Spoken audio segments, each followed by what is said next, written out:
हमारे देश के इतिहास में पहली बार ऐसा हो रहा है कि जो एक पॉलिटिकल पक्ष के नेता 15 साल तक सत्ता भोगने के बाद अगर चुनाव में हारती है तो उनका कहना है कि मैं इस्तीफा नहीं दूंगी। बंगाल की ममता दीदी इस प्रकार का ट्वीट करती है, बयानबाजी करती है। हमारा संविधान यही कहता है अगर कोई नेता अपने पद से हटने को यानी चीफ मिनिस्टर पद से हटने को इनकार करता है तो गवर्नर उसमें इंटरवीन कर सकते हैं। चुनाव हारने के बाद इस प्रकार की दीदी की मानसिक स्थिति होती है।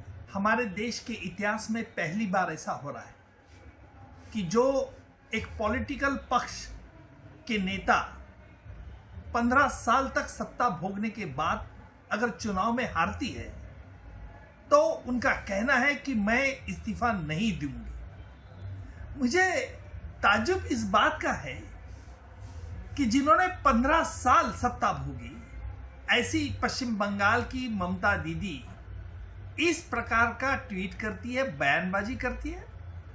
क्या हमारा संविधान ये इनको अलाउ करता है? बिल्कुल नहीं।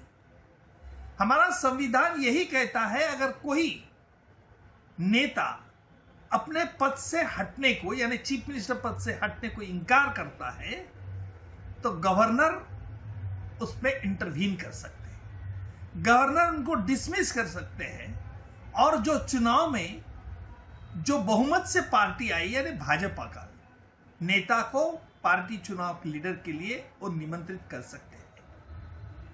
लेकिन दुख इस बात का है कि चुनाव हारने के बाद इस प्रकार की दीदी की मानसिक स्थिति होती है। दीदी ने ऐसा कहना बहुत गलत है, हमारे संविधान के खिलाफ बात कर रही है।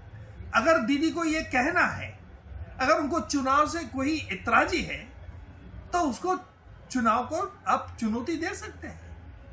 आप बाकायदा हमारे कानून के आधार पर आप उस पर चैलेंज कर सकते हैं, लेकिन ऐसा नहीं करना है।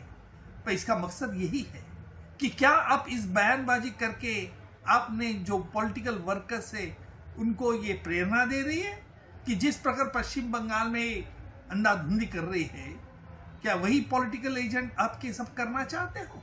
मुझे लगता है ये ठीक नहीं है। दीदी अपना होश अब संभालिए।